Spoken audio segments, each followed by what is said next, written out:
Friend, I'm Gopi Kumar Srivastava from ICE Sudhamti. This is my fourth video of chapter number 10, Employment and Unemployment. In this video, we are discussing about the causalization and the informalization of the workforce. हम लोग workforce के बारे में जानते हैं कि वो लोग जो काम में इन्वॉल्व रहते हैं, जो एम्प्लॉयड रहते हैं, उसे हम लोग वर्कफोर्स कहते हैं. But now we have to understand the causalization. An interesting feature of our workforce is that it includes a large percentage of casual worker. कॉजुअलाइजेशन में ये देखा गया है जो वर्कर है, large percent of casual worker मतलब हो गया वो वर्कर जो टेम्प्रोरी नहीं होते हैं. तो ये फीचर्स हो गया है उन लोगों का, उन व्यक्तियों का जो लोग परमानेंटली जॉब नहीं करते, जो टेम्प्रोरी जॉब करते हैं. And their number of is trending up, मतलब उनका जो नंबर है जो कॉजुअल वर्कर का या जो टेम्प्रोरी वर्कर है उनका नंबर बढ़ते जा रहा है. नोट द फ्लोइंग फैक्ट, इस फैक्ट से हमें पता चलता है कि किस प्रकार से कॉजुअलाइजेशन है. So, the percentage of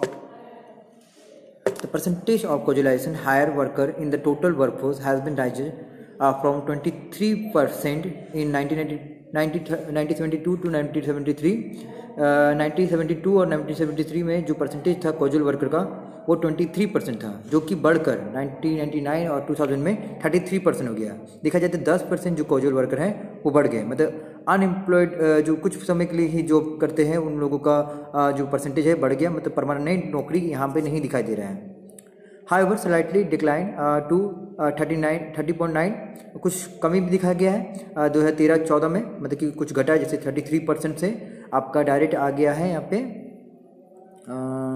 यहाँ आप देख सकते हैं कि हमारा जो एंड फर्दर आप देख सकते हैं यहाँ पे पहले फर्दर जो है 39% हो गया, फिर थोड़ा सा घटा है. तो हर डेट दिया गया है, मेंशन किया गया है, जहाँ 72 और 73 में 23% था वो बढ़कर 33% हो गया, और फिर वो बढ़कर 39.3% हो गया, फिर घटकर 30.9% हो गया. मतलब ये जो कॉजुअलाइजेशन है, जो टेम्प्रेरी एम्प्लॉयमेंट होता है, जो टेम्प्रेरी जॉब होता है, वो बढ़ रहा है फिर घट रहा है. और देखा जाए तो वो फिलहाल घटा हुआ है, but in 2017-18 it again decline 24.9, और ये फिर से ये और घट गया है. मतलब ये परसेंटेज अगर घटता है तो ज़्यादा अच्छा है, अगर बढ़ता है तो बहुत ही ख़राब बात होता है, क्योंकि जो अनएम्प्लॉयमेंट है ये उसको इंडिकेट करने लगता है.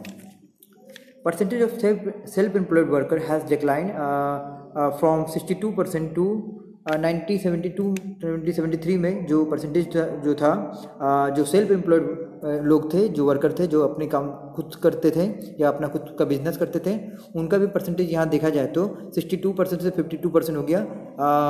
जो रिकॉर्ड है हमारा वो 1972, 73 और 1999, 2000 का बीच में है. Further to 44% in the 2009 and 2010, फिर देखा जाए तो ये 44% हो गया, देखा जाए और भी घट गया जो सेल्फ एम्प्लॉयमेंट है. However it again increase into 49%, फिर से वो बढ़ा है 2013-14 में, और फिर 2017-18 में फर्दर इंक्रीज टू 52.2%. मतलब पहले बढ़ा, फिर घटा, फिर घटते गया, फिर बढ़ गया. मतलब देखा जाए तो सेल्फ एम्प्लॉयड जो लोग हैं, जो अपने से खुद का बिजनेस करते हैं, वो धीरे धीरे बढ़ने भी लगा. अगला जो फेज है हमारे पास वो है percentage of regularly hire worker, जो हायर किया जाते हैं, जो रेगुलरली काम करते हैं, of the total workforce continue to be hover around 15% during 1972-73 में. देखा जाए तो जो लोग हायर वर्कर थे जिनको काम पे रखा जाता था, रेगुलरली वर्कर, मतलब आप यहाँ पे परमानेंट जॉब कह सकते हैं इनको, कि इनका परमानेंट जॉब है, जो कि आपका 15% था, फिर बढ़कर वो 1999-2000 में वो 16.8 हो गया, जो और भी बढ़कर 2009-10 में धीरे धीरे बढ़ गया था 16.8, और भी बढ़ के 17-18 में वो 22.8 हो गया. मतलब देखा जाए तो रेगुलरली हायर वर्कर हैं वो ज़्यादा बढ़ते जा रहे हैं, मतलब लोग ज़्यादा एम्प्लॉयड होते जा रहे हैं. तो इससे हमें देखने मिलता है कि जो कॉजुअल वर्कर है, जो रेगुलर वर्कर है, उसका किस तरह से परसेंटेज बढ़ रहा है, किस तरह से घट रहा है. इस तरह से हमें वर्कफोर्स के बारे में पता चलता है कि भारत का वर्कफोर्स किस प्रकार से है. ठीक है. अगला जगह अगर हम देखें तो यहाँ पे हमारे पास है 3.7% of the employed person were reported to be hire as a contract worker. मतलब और भी यहाँ पे ये भी दिखाया गया है कि 3.7% वो लोग होते हैं जो कॉन्ट्रैक्ट बेसिस पे रखे जाते हैं. मतलब कि कुछ लोगों को कॉन्ट्रैक्ट बेसिस पे रखा जाता है, बाद में काम होने पे, समय होने पे, जैसे 5 साल के लिए कॉन्ट्रैक्ट में किसी को काम में जॉब में रख लिए, या 2 साल के लिए रख लिए, 3 साल के लिए रख लिए, उसका फिर उसको जॉब से हटा दिया जाता है. तो यहाँ भी अनएम्प्लॉयमेंट है, या आप इसको टेम्प्रेरी एम्प्लॉयमेंट कह सकते हैं. तो इस प्रकार से हमारा जो फीचर था, the figure reveal that over the time the workforce is suffering increasing incidental of casualisation. इस फिगर से हमें पता चलता है, इस डाटा से हमें पता चलता है कि जो वर्कफोर्स है धीरे धीरे कॉजुलाइजेशन पे बदलते जा रहा है, मतलब कि टेम्प्रेरी एम्प्लॉयमेंट के जैसा हो गया ये, जिसमें हम लोग को रेगुलरली वर्कफोर्स नहीं मिलता है, क्योंकि लोग कॉन्ट्रैक्ट बेसिस पे हैं, लोग कॉजुलाइजेशन में हैं, लोग को कभी काम मिलता है, कभी कल काम नहीं मिलता है, रेगुलर वर्कर जो है बहुत कम है। वाई शुड इट हैपन, ये ऐसा क्यों होता है? The logic is simple and run like this. तो जो लॉजिक है उसका कारण यहाँ पे आप लिखा हुआ है कि आखिर क्यों कॉजुलाइजेशन बढ़ते जा रहा है, रेगुलर वर्कर कम है, तो उनका कारण क्या है।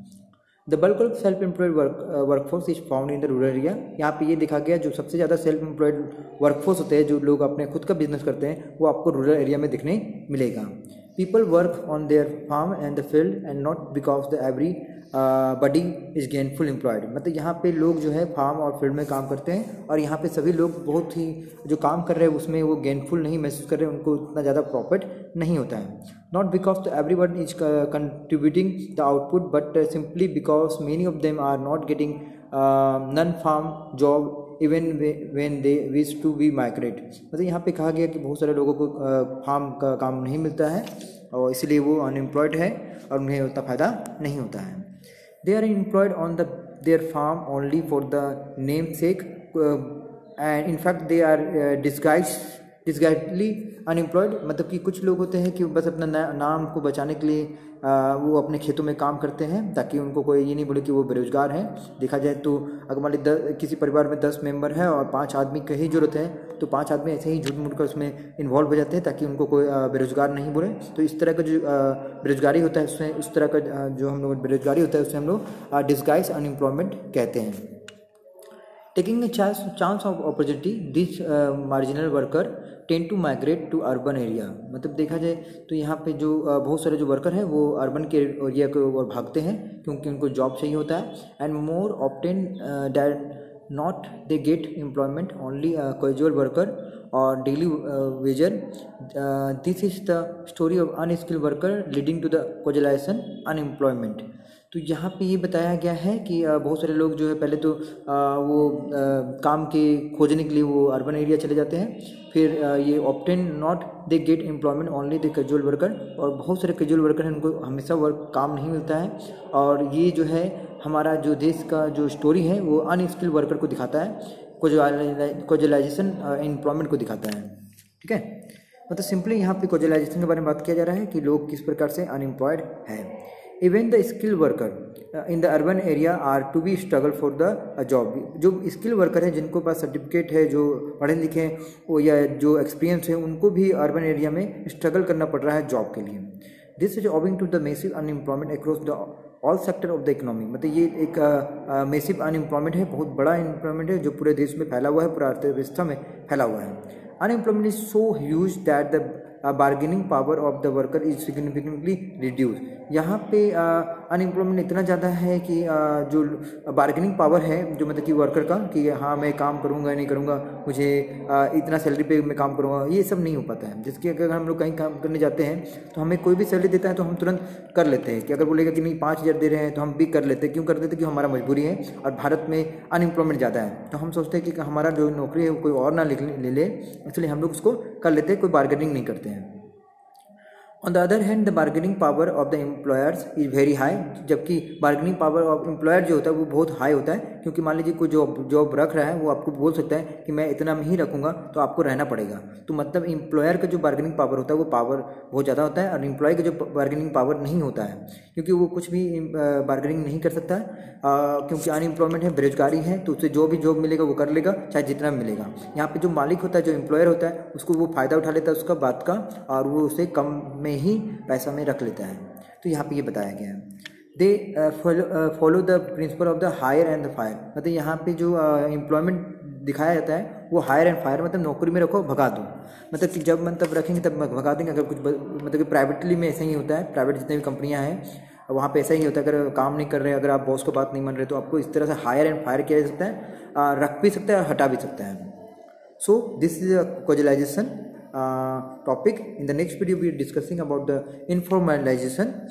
So before closing this video, we have lots of questions related to this video. What do you mean by the causalization, and write its importance, demerit of casualisation. आप इसका डिमेरिट लिख सकते हैं क्वेश्चन होमवर्क के रूप में. ठीक है, आप चैप्टर का बिल्कुल जब भी कोई भी वीडियो देखते हैं तो उसका लास्ट का जो क्वेश्चन होता है उसे भी आपको देखना है. आप चैप्टर को रीडिंग कीजिए अच्छे से. आपको ये डाटा याद रखना चाहिए. आपको ये पता रहना चाहिए कौन सा परसेंटेज किस परसेंटेज में काम आएगा नहीं आएगा. ठीक है, ये बड़ी इंपॉर्टेंट बात है. So thank you. This video is completed. Must write about the question and make your homework and complete your notes also. So thank you.